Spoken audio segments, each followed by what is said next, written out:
Senator Mizell, welcome. You're becoming a regular here, and we enjoy having you all the time. Yeah, maybe this will be my last one, but I want to thank you, Mr. Chairman. I want to thank the committee. This is actually a substitute bill of the original bill. The intention was always to do something that would impact the victims of trafficking. We changed the approach on this a little bit, and I have some people with me who can testify as to how we're going to go about this. But so Senator, you have a substitute bill you'd like? I have a substitute bill. So why don't we?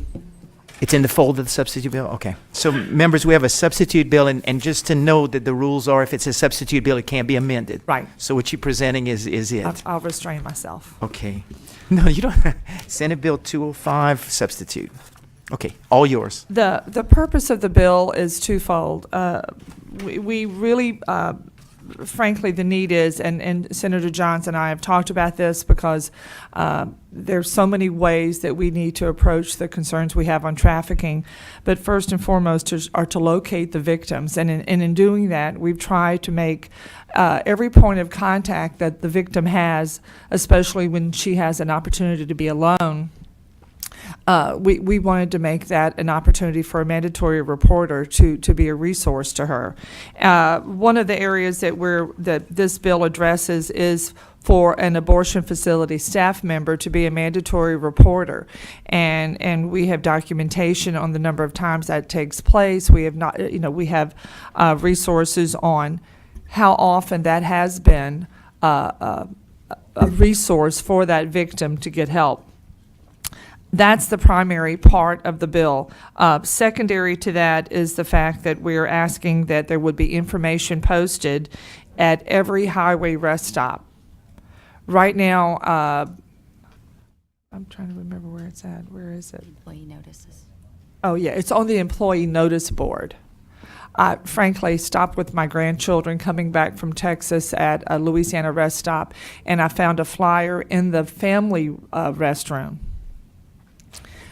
So it's really important that may be the only place that a woman would be by herself, and it would allow her to see the text message that would go for her to find resources, or for an 800 number to the hotline that would provide her some resources. I've asked the Sergeant at Arms to pass with you all. And on that, you can see the numbers and the text messages that a victim would be able to call. With me today is, if you would let my guest here, Debbie Shinsky, is going to share some information on her work in reaching the victims. You have a question? Yeah, we do have a question from Senator Clater before we continue presentation. Senator Clater? Yeah, and it's not so much a question as it is, we have a lot of witnesses here for one of the later bills, and some of the witnesses that wanted to be present for this bill haven't been allowed to come down. So I would ask that I've gotten information that a Morgan LaMadre would like to be allowed down to give a comment at some time. Okay. So if the Sergeant at Arms could escort Morgan LaMadre down. Thank you. Thank you, Senator. Please continue. Thank you. First, I want to thank Senator Mizell for taking on this bill, because it has a victim-centered approach, which is definitely something that we need to address the issue within the state. The Department of Children and Family Services reported last year in 2018 that we had 744 victims identified in the state of Louisiana, and 42 of those victims identified confirmed were under the age of 12. So we have a serious problem here, but it is significantly underreported. In 2014, the Annals of Health Law conducted a study that found that healthcare providers, 87% of the time that a victim saw a healthcare provider, 87% of those victims were not identified by a healthcare provider. So we know that healthcare providers are in a unique situation because the traffickers will take the victim to get certain types of healthcare. So we need to be reaching where that would be. And one of those, they will take their victims to get abortions. So we know that that is a prime place to be able to identify and reach victims. We also know that trafficking involves a lot of movement in many cases across state lines, through our interstate system, in the buses, trains, and even sometimes in flight. So restrooms are a common place where a victim can be found alone. It is one of the few places that a victim is by herself or by himself when they're being actively trafficked. So a healthcare provider and a public restroom are two prime locations that we can impact victims in this state. And we know that traffickers move their victims around a lot to avoid detection by law enforcement. Right now, the postings in the restrooms that are not mandatory are found in some interstate locations. I've seen them in the highway rest stops in Louisiana. But because it's not mandatory for the public, the only place those postings are definitely required right now are where employee notices are. And I don't know about you all, but I don't read those in my kitchen at work. I have to be honest, I've never sat there and read the posters. So we're probably not ever reaching anyone with that. But to require it in the back of a restroom stall means that a victim could see it and possibly reach out for help. Victims like the option to be able to text. It's a lot safer for them. It's hard for a victim to find a place and a way to reach out to get help, and this is an option we're providing. The posters that were prepared by the Greater New Orleans Human Trafficking Task Force were done victim informed. There are survivors who have come out of the life of trafficking and have helped prepare those posters that we have placed before you. Those are samples. They can be streamlined, drafted in a different way, whatever. But that's a mock-up that we did just so you would have something to feast your eyes on to see what we're trying to visualize. The other benefit of this is the governor's recent Louisiana Child Trafficking Initiative. This fits right into it. The governor's aiming to go for prevention, and public awareness is one of the first ways that we attack prevention in the state of Louisiana. So we're not only reaching victims, but we're raising public awareness through this, and we're raising awareness through healthcare providers. Thank you. Thank you very much. Yes, sir. Good morning, gentlemen, ladies. Good morning. My name is Scott St. John. I'm the Deputy Solicitor General, and I'm here on behalf of the Attorney General. I wanted to speak for a minute about what we have seen in regard to abortion clinics in this state. Common sense tells you that abortion clinics are uniquely positioned to have contact with trafficking victims. It's one of the places that thoughtful people and even empirical evidence suggests trafficking victims will be taken. We've already seen problems in this state. Bossier Medical Suite was cited by the Department of Health for not documenting a 14-year-old girl's report of forcible rape.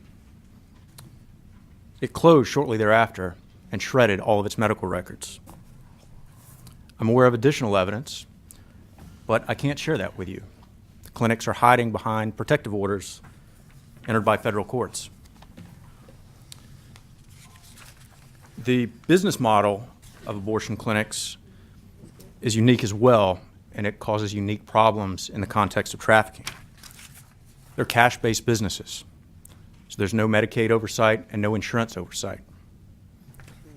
In this state, all three clinics are operated by out-of-state businessmen as for-profit enterprises. June Medical is operated by Michael Rothrock out of San Francisco, and Delta Clinic and Women's Health Care by Leroy Brinkley out of Delaware, a name you may recognize from the Kermit Gosnell investigation. The evidence submitted in support of other bills, HB 484 and SB 221, indicates that these clinics will not follow even basic standards of health care unless they are forced to do so by law. And what do I mean by not follow basic standards? Not use sterile instruments, not replace shredded procedure beds unless someone tells them they have to.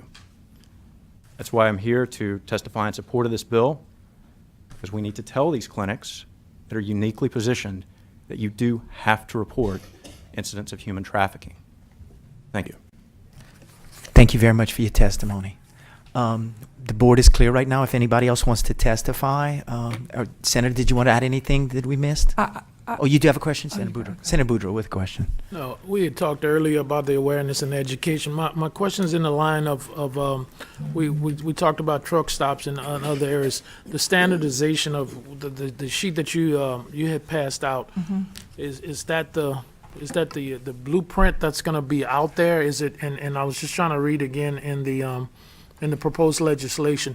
Is there something that's going to be standard throughout the state? As what's going to go up, and I do agree with you. The texting component is very important on that, as compared to trying to hit a 1-800 and so is that some standard? There will be a standard, and actually it's going to be posted on the website, so anybody can see exactly what's to be distributed.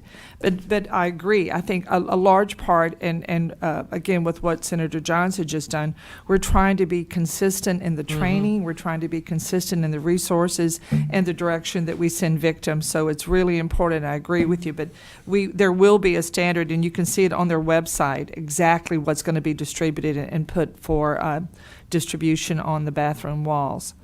And then my other question is towards the Attorney General's office as it relates to, so there's nothing enforceable today. I know Senator Mizell, and I supported that legislation earlier when we talk about not having the proper equipment and those things along those lines, but there's nothing within current law that would allow you all to step in and do anything to these facilities that are, in your opinion, not compliant with best practices and really saving people's lives? It's very limited. I mean, I think part of the goal of this bill is to expand the responsibility so that if a number of the employees, in fact, most of the employees at the clinic may not be mandatory reporters under current law. This way, this bill is expanding the responsibility so that, yes, there is a tool when the unlicensed assistant is the one that's told, hey, I was raped. Then that assistant now will have a duty to contact either DCFS or law enforcement. Okay, and I support it. Sometimes our tone when we address the employees and the abortion clinics and the whole 9 yards, we lose some of our ability to be objective in that. And for those people who choose, I just don't want to continue to castigate them like they're all criminals. And we need all kind of laws to make sure that they go to jail if something happens. I support this one. I supported her other legislation, but I just think that the approach and the tone when we talk about those facilities and those employees, those are real people. Those are Louisiana people, and I want them to be in compliance. But I don't want a big X on the outside of their backs or when they walk around that they're doing something. So this legislation will move us in a direction where we have something that's enforceable.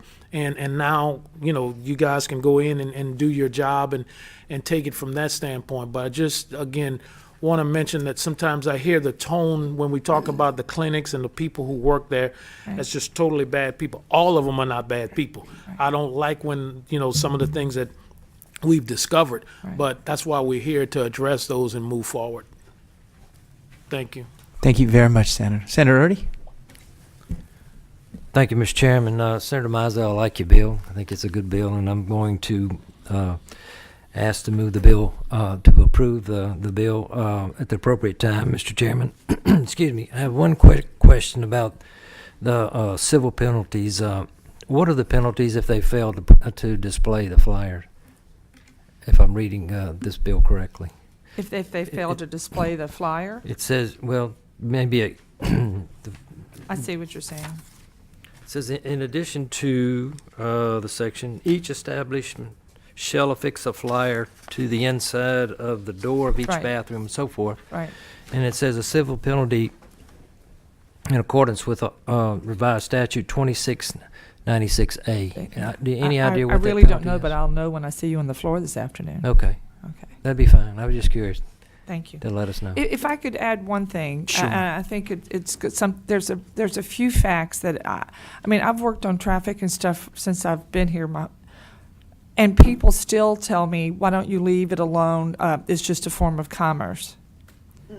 they don't realize the difference between prostitution and trafficking and the coercion in trafficking and what's done to the, it's a different thing. So there's a list of things, if I could share with, just to arm you all, because I think there's some confusion there. But in prostitution, the woman's generally is aware of the type of work she's going to participate in. She works independently or with a pimp. She's paid. It may be legal. It may be illegal.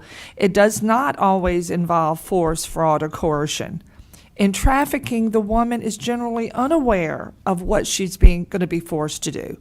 She always has a pimp or a trafficker. She's moved by the trafficker to different locations. She's not paid.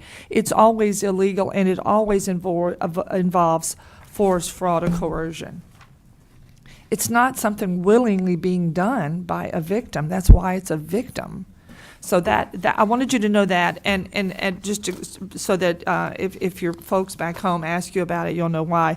But just so you know also that for adult victims, East Baton Rouge was the highest parish of origin for trafficking, followed by Caddo and Orleans. For juvenile, the highest for victims of origin at the parish was Caddo and Orleans, followed by Jefferson, East Baton Rouge, and St. Tammany. I don't think many people would think that would be the case, but it is the case. Thank you very much. Thank you. Senator Barrow, our Vice Chair, has a question. No, not a question, just a comment. You know, Senator Mizell, when you said that someone asked you why are you doing this, or why do you keep doing this, it's just commerce. That is absolutely insulting. It is not commerce. You're right. We don't sell people. We're not supposed to be selling people. Right. I'm just totally offended that someone would even have the gall to say that to you. Facebook explains it, doesn't it? That is absolutely People say things insulting. on Facebook they never say anywhere else, but yes. Well, I thank you for your courage, and certainly I want everybody to know that this is not commerce. Thank you, Madam Vice Chair. Are there any other proponents of the bill that would like to speak on behalf of the bill? Now would be the time to come on up. Anybody else? I think. Okay, we, sure, please. And all we ask for, we do have a lengthy agenda, it's not a duplication of testimony, please. Okay.